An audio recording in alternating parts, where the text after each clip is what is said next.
आज हम बात करने वाले हैं एक ऐसे इंस्ट्रूमेंट्स के बारे में। आप चाहे कोई भी कंपटीशन दें, इंडस्ट्री में वर्क करें या चाहे आप स्टडी कर रहे हो, तो ये एक ऐसा इंस्ट्रूमेंट है जो आपको हर जगह कहीं ना कहीं पूछा जाता है और हर जगह कहीं ना कहीं यूज होता है। तो आज आपके इससे संबंधित जो भी डाउट है वो मैं आपके सारे क्लियर कर लूंगा। इससे संबंधित कोई भी क्वेश्चन आपका किसी भी कंपटीशन में आएगा, आप बिल्कुल क्लियर कर देंगे, इस बात की मैं आपको गारंटी देता हूं। तो सबसे पहले बात करेंगे इस वर्नियर कैलिपर के बारे में कि वर्नियर कैलिपर होता क्या है। तो वर्नियर कैलिपर एक लीनियर मेजरिंग इंस्ट्रूमेंट है और प्रिसाइज मेजरिंग इंस्ट्रूमेंट्स है। ये प्रिसाइज मेजरमेंट लेता है और लीनियर में यूज करते हैं। अब वर्नियर कैलिपर एक्चुअल में क्या होता है? वर्नियर कैलिपर ये आपका वर्सटाइल यूज दिख रहा है, यूनिवर्सल टाइप है। इससे आप ओडी चेक कर सकते हो, ठीक है, आईडी चेक कर सकते हो, डेप्थ चेक कर सकते हो। ये आपका डेप्थ बार है। तो ऐसे ही हमारे पास जो हाइट गेज आपने देखा होगा, हाइट गेज भी हमारा वर्नियर हाइट गेज होता है। वर्नियर हाइट गेज रहेगा। तो जहां पर वर्नियर नाम लगा हुआ है, चाहे वो हाइट गेज हो, डेप्थ गेज हो या वर्नियर कैलिपर हो, तो वहां पर सारे प्रिंसिपल्स आपके सेम हो जाते हैं और कंस्ट्रक्शन भी सेम हो जाता है। तो मैं आपको बता दूं, वर्नियर हाइट गेज जो आप चेक करते हो मार्किंग के लिए या डायमेंशन चेक करने के लिए, तो वो भी हमारा एक वर्नियर का टाइप है। तो जो चीजें यहां पर यूजफुल है वो चीज वहां पर भी यूजफुल रहेंगी। तो इसके वर्नियर से संबंधित आपके सारे डाउट क्लियर हो जाएंगे। तो सबसे पहले हम इस वर्नियर कैलिपर के कंस्ट्रक्शन के बारे में बात करेंगे। इसका कंस्ट्रक्शन क्या है और क्या यूज करते हैं। तो सबसे पहले बता दूं, ये जो वर्नियर कैलिपर आप जो देख रहे हैं, इसका जो ये जो फेस है, ये मैं आपको बोलूं एक्सटर्नल ओडी चेक करने के लिए रहता है। अगर आपको कोई सिलेंड्रिकल जॉब है, आपको किसी उस जॉब की ओडी चेक करनी है, तो आप इसके लिए क्या यूज करेंगे? ये वाले फेसेस यूज करेंगे जिसमें आप मैंने बराबर होल्डिंग किया हुआ है, ठीक है ना। और इसको वर्नियर को होल्ड करने का जो बराबर तरीका है वो आप हमेशा याद रखें। किसी भी इंडस्ट्री में यूज कर रहे हैं, आपको सालों होने के बाद भी हम लोग बराबर होल्ड नहीं कर पाते हैं। कैसे होल्ड करना चाहिए और कैसे उसका यूज करना चाहिए। तो वर्नियर होल्डिंग का जो प्रॉपर यूज है वो ये है, ये थंब के लिए दिया रहता है। आपने देखा होगा यहाँ पे ग्रिपिंग रहती है, वो थंब के लिए रहती है। तो आपको इस पर यहाँ पर अंगूठे को इस तरह से आपको यूज करना है, अंगूठा यहाँ पर ग्रिप करना है, ये आपकी ग्रिपिंग के लिए है। तो दोस्तों इसको ये प्रॉपर होल्डिंग का तरीका है ये। तो सबसे पहले मैंने इसकी ओडी चेक करनी है, ठीक है। मैं इसकी ओडी चेक कर सकता हूं इससे, ठीक है ना। अगर मुझे किसी भी चीज का इंटरनल डाया चेक करना है, तो आप इन जॉस की हेल्प से उसका इंटरनल डाया चेक कर सकते हैं, ठीक है। इन जॉस की हेल्प से आप उसका इंटरनल डाया चेक कर सकते हैं। और ये आपका डेप्थ चेक करने के लिए, ये जो आप देख रहे हैं, किसी भी होल की अगर आपको डेप्थ चेक करनी है, तो आप डेप्थ बार की हेल्प से आप डेप्थ चेक कर सकते हैं। क्योंकि आप इसके पार्ट्स के अगर नाम मैं बताऊं, पार्ट्स के नाम आपको डिस्क्राइब करूंगा, तो ये आपके एक्सटर्नल जॉ हो गए, ये आपके इंटरनल जॉज हो गए, ये आपकी डेप्थ बार हो गई। इसके अंदर स्केल बात करूं तो आपके अंदर इसके अंदर दो स्केल होती हैं। इसके अंदर आपकी दो स्केल होती हैं, जिनको अगर मैं बताऊंगा तो चर्चा करेंगे। तो स्केल इसके अंदर दो होती हैं। एक आपकी ये मेन स्केल आप देख रहे होंगे, ये आपकी मेन स्केल है। दूसरा ये वर्नियर स्केल है, ये मेन स्केल और ये वर्नियर स्केल।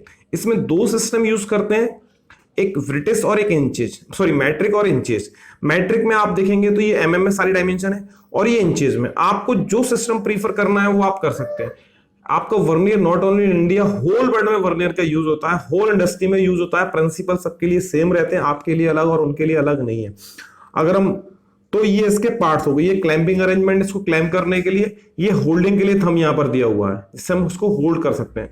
इसका जो मटेरियल दिया रहता है वो दिया रहता है स्टेनलेस स्टील। कौन सा मटेरियल है? Stainless steels. और दूसरा, अगर हम इसके बारे में बात करें, इसको हार्ड क्यों रखते हैं, एक्चुअली क्या होता है, इस वर्नियर को हम काफी लंबे समय तक यूज करते हैं। यूज करने के बाद क्या होता है, इसके फेसेस वियर एंड टियर ना हो जाए, क्योंकि मटेरियल हमारा हॉट भी होता है कभी कभी। तो हम इस मटेरियल को क्या करते हैं, हार्ड यूज करते हैं। अगर सिंपल मटेरियल यूज करेंगे तो क्या हो जाएगा, इसके फेसेस बहुत जल्दी वियर आउट हो जाएंगे और इसमें प्ले आ जाएगी, और इसके अंदर क्या हो जाएगी, प्लेज आ जाएगी, जिससे उसके एरर जनरेट हो जाएंगे। तो सबसे पहले हम इसको क्या करते हैं, हार्ड मटेरियल यूज करते हैं। इसकी जो मैन्युफैक्चरिंग की हुई है वो आपको इसको बराबर देख पा रहे होंगे। इसको जो मैन्युफैक्चरिंग मितुतु ने करी है, और ये मेड इन जापान है। ये कहां पर हुई है? मेड इन जापान है, ठीक है ना। तो दूसरा, इसका अगर वर्किंग प्रिंसिपल देखेंगे, तो वर्किंग प्रिंसिपल में देखेंगे इसका जो मेन स्केल है, मैंने आपको क्या बताया, इसमें एक जब फिक्स है और एक जब मूवेबल है। आप समझना मैं क्या कह रहा हूं। इसमें दो जॉज हैं जिसमें एक जब फिक्स है और एक जब मूवेबल है। तो मैंने क्या बोला, इसको एक हैंड से मैंने फिक्स इस जॉज को जो क्लेम कर रखा है, ये वाला जॉ आपका फिक्स है और ये वाला जॉ आपका मूवेबल है। मैं वर्किंग प्रिंसिपल के बारे में बता रहा हूं। वर्नियर कैलिपर का जो वर्किंग प्रिंसिपल है वो किस कंसेप्ट पर काम करता है। तो ये वाला जॉ आपका फिक्स रहेगा और ये जब मूव करेगा। तो देखो मैंने ये जॉब को क्या कर रहा है, मूव कर रहा है। तो इसका जो वर्किंग प्रिंसिपल है वो उसी कंसेप्ट पे काम करता है कि मेन जॉ इज फिक्स और main one jaw is fix, another jaw is movable on. इसके ऊपर क्या करता है, दूसरा जो आपका मूव करता है। इसका जो वर्किंग प्रिंसिपल वो काम करता है इसके डिफरेंस के बीच में। आप देखेंगे इस पर जो लास्ट तक आप देखेंगे 49 mm इक्वल टू 50 डिवीजन। यहां पर आप देखेंगे मेन स्केल में 49 डिवीजन हो रहे हैं, लेकिन यहां पर कितने डिवीजन हो रहे हैं, टोटल 50। तो ये जो डिफरेंस है 1 mm का, ये इसका लीस्ट काउंट होता है और ये इसका वर्किंग प्रिंसिपल है काम करने का। 49 इक्वल टू 50 mm। आप अगर मेन स्केल पर देखेंगे तो मेन स्केल पर जो डिवीजन्स हैं, मेन स्केल डिवीजन्स हैं जो उसके ऊपर, तो वो आपको दिखेंगे 49। और वर्नियर स्केल डिवीजन है, वर्नियर स्केल जो डिवीजन है वो आपको दिखेंगे इक्वल टू 50। इट मींस अगर हम यहां एक ड्रॉ करें तो लास्ट तक आप देखेंगे तो ये 49 mm होगा और इसके यहां तक ये आपकी ये मेन स्केल है और ये आपकी वर्नियर स्केल। ठीक है, ये आपका वर्नियर। एक्चुअल में ये यहां पर ये हो जाएगा 50, ये 50 डिवीजन है, ये वर्नियर स्केल के डिवीजन है, यानी कि 49 mm equal to 50 division. 49 mm 49 equal to 50 division. तो इसके बीच में जो 1 mm का जो डिफरेंस आ रहा है वही इसके उसी कंसेप्ट पे ये काम करता है। अगर आप इसको ब्रेक करेंगे तो इसके जो बीच में गैप आएगा वो आएगा 0.02। तो इसका यही वर्किंग प्रिंसिपल है जिसके कंसेप्ट पे ये काम करता है और ये इसका लीस्ट काउंट भी है। तो हम आगे ये देखेंगे लीस्ट काउंट कैसे निकालते हैं। ठीक है ना, तो इसके ये वर्किंग प्रिंसिपल हो गया, मटेरियल हो गया। दूसरा अपन एक और चीज देखेंगे इसके अंदर कि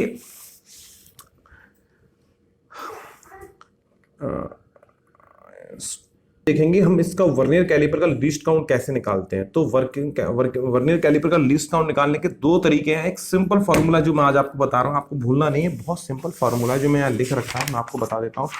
तो ये आप देखेंगे इसका फॉर्मूला निकालने का तरीका, minimum least count of vernier caliper, minimum division of main scale divided by total number of division on main scale.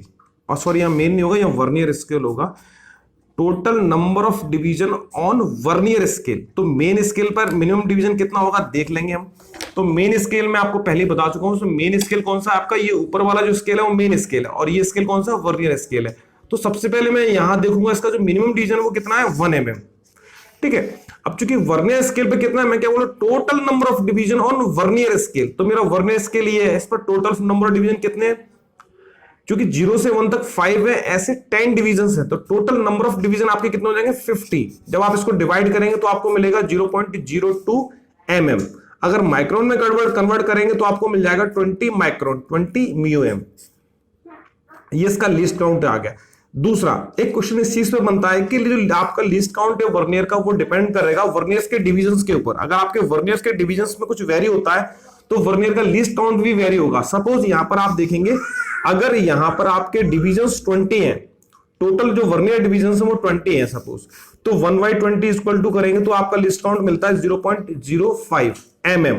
और अगर इसको म्यूएम में कन्वर्ट करेंगे तो ये 50 माइक्रोन हो जाएगा।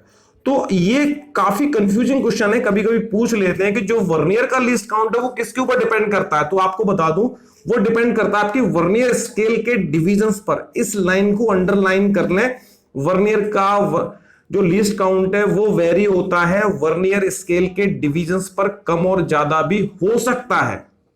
तो मैंने क्या बताया, अगर आपके डिवीजन 50 है तो आपको लिस्ट काउंट मिलेगा 20 माइक्रोन, अगर 50 है तो आपको मिलेगा 20 माइक्रोन, अगर डिवीजन केवल 20 है तो आपको मिलेगा 50। ठीक है, दूसरा इसको एक और रीडिंग कैसे लेते हैं, रीडिंग का फॉर्मूला क्या है मैं आपको एक बार और बता देता हूं।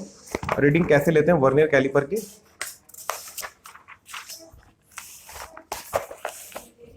आप पुश कर दो। तो स्टूडेंट्स हम देखने वाले हैं कि वर्नियर स्केल का रीडिंग कैसे लेते हैं। वर्नियर स्केल का रीडिंग लेने का फॉर्मूला है, सबसे पहले main scale reading plus vernier scale reading then multiply by least count. तो इस तरीके से हम क्या करेंगे, इसका वर्नियर स्केल का रीडिंग लेंगे। तो सबसे पहले एक बार मैं एग्जांपल लेके बता देता हूं। तो मेन स्केल, वर्नियर स्केल और लीस्ट काउंट का। ठीक है, मैं फॉर एग्जांपल, ठीक है, तो मैं आपको एक बार रिपीट कर दूं फिर से, ये मेन स्केल है, ये वर्नियर स्केल है। ठीक है ना, अब मुझे यहाँ पर सबसे पहले क्या चेक करना है, जब कोई भी डायमेंशन लेना हो उससे पहले मैं अपने वर्नियर का जीरो चेक कर लूंगा कि बराबर इसमें कोई एरर तो नहीं है।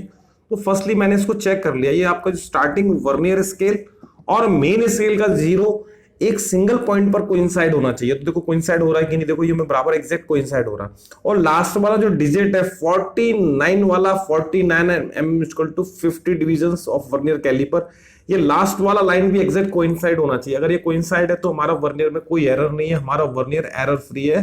देन प्रोसीड, हम इसको आगे प्रोसेस कर सकते हैं। तो सबसे पहले मैंने आपको बताया होल्डिंग का तरीका, प्रॉपर कैसे होल्ड करना चाहिए। तो मैं आपको बताया इस थंब की हेल्प से आप उसको प्ले करना चाहिए, ठीक है, इसको थंब की हेल्प से इसको यूज करना चाहिए, ठीक है ना।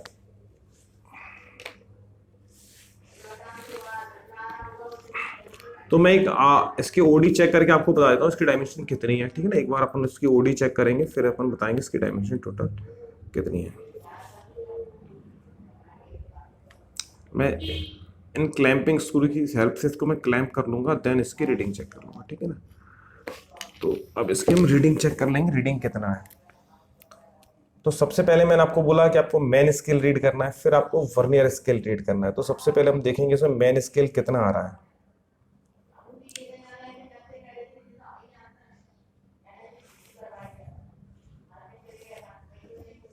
तो सबसे पहले हम चेक करेंगे इसको, मेन स्केल देखेंगे यहाँ तक।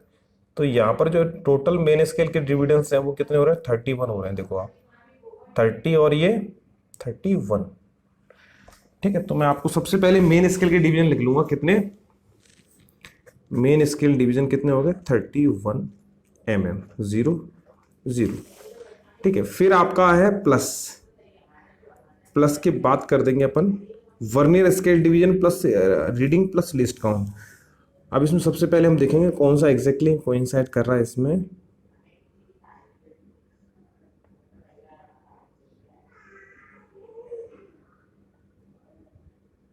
तो इसमें हम देखेंगे लास्ट में 7 नंबर वाला डिजिट है जो ये एग्जैक्ट कोइंसाइड कर रहा है, ठीक है, ये एग्जैक्ट कोइंसाइड कर रहा है। तो चूंकि अब पहला फार्मूला क्या है, मेन स्केल रीडिंग फिर वर्नियर स्केल रीडिंग। तो वर्नियर स्केल रीडिंग 7 तक देखेंगे कितने डिविजन हो जाएंगे, टोटल डिवीजन काउंट कर लो। चूंकि एक के बीच में 5 डिविजन है, 5 10, तो यहां तक जो टोटल डिवीजन हो जाएंगे वो 35 हो जाएंगे। कितने हो जाएंगे, 35। 35 मल्टीप्लाई 0.02 इक्वल टू आपको मिल जाएगा ये, अगर इसको सॉल्व करेंगे तो 31 प्लस आपको 7 0 पॉइंट पहले आ जाएगा 0.70, यानी कि 31.70। ये इसकी रीडिंग्स होगी। और देखेंगे इसकी लेंथ, हम चेक करके देखेंगे कितना है लेंथ।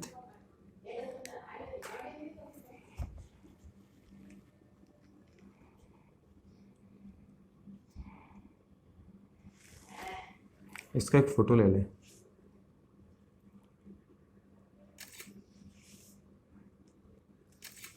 ठीक है, तो अब इसकी एक बार हम डायमेंशन चेक करके देखेंगे डायमेंशन कितनी हो रही है, ठीक है ना।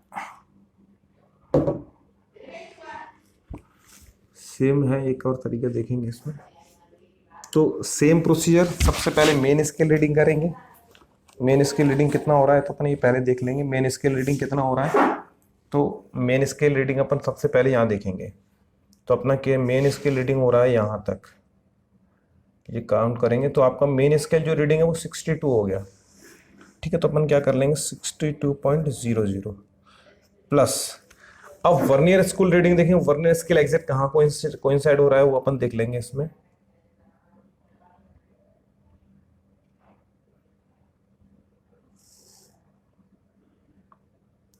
तो आप देखेंगे इसके बाद, तो इसमें देखेंगे हम वर्नियर स्केल 4 नंबर वाला जो डिवीजन है उसको आप ठीक से चेक करेंगे, यहाँ पर एग्जैक्ट आपका कोइंसाइड हो रहा है 4, ठीक है। तो 4 तक आपके डिवीजन काउंट कर लो, कितने डिवीजन हो रहे हैं, देखो यहाँ से यहाँ तक आपके हो गए, यहाँ तक 5 10 15 20, यहाँ तक टोटल डिवीजन कितने हो गए 20। 20 अपन लिख लेंगे, 20 में अपन लीस्ट काउंट को गुना कर देंगे 0.02, ठीक है, इक्वल टू आपको मिल जाएगा 62.40। तो ये आपको रीडिंग्स मिल गई। सिंपल तरीका है रीडिंग्स लेने का। एक रीडिंग और लेके बता देता हूं मैं आपको।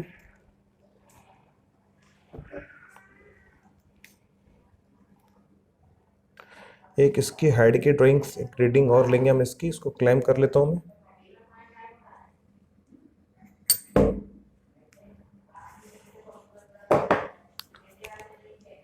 इसका इमेज पिक्चर खींच ले। ठीक है, अब इसकी अब एक बार हम रीडिंग लेके देखेंगे, रीडिंग कैसे लेना है। तो सबसे पहले देखेंगे, सबसे पहले मेन स्केल। मेन स्केल कितना होगा? 21। ठीक है, 21 आपका मेन स्केल। ठीक है, डायरेक्ट मैं लूंगा इसकी, 21 हो गए। अब देखेंगे आगे कौन सी लाइन पर एग्जैक्ट कोइंसाइड कर रहा है। मैं इसको थोड़ा सा पास से देखूंगा कितना।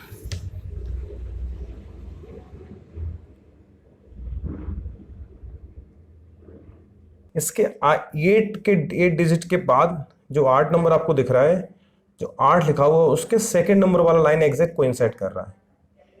ये वाला थोड़ा जूम करके देखेंगे तो 8 के दूसरे नंबर वाली जो लाइन है वो एग्जैक्ट कोइंसाइड कर रही है। तो यहाँ तक हम टोटल डिवीजन काउंट कर लेंगे, कितने हो गए? चूंकि यहाँ तक 40 डिवीजन हो गए, ये 41, 42 डिवीजन हो गए। टोटल कितने हो गए? 42। तो प्लस 42 इंटू 0.02, 0.02 गुणा करेंगे तो 21 पॉइंट कितना हो जाएगा? ये आपका हो जाएगा 84। ये आपकी रीडिंग हो जाएगी। ठीक है, तो ये आपका एक तरीका होगा। एक दो आपका एग्जांपल्स मैं आपको और बता दूंगा कैसे आपको रीडिंग से लेना है। जब वीडियो के आगे आप देखते रहें इसको, मैं आपको और रीडिंग लेना बता दूंगा। और इस वर्नियर से संबंधित अब आपको कोई भी क्वेश्चन हो तो आप मुझे जरूर पूछें और मेरे कमेंट बॉक्स में टाइप करके आप लिख दें। आई विल बी मैं आपको कोशिश करूंगा कि आपके सारे क्वेश्चंस के जवाब दे दूं। ठीक है, thank you watching for my video.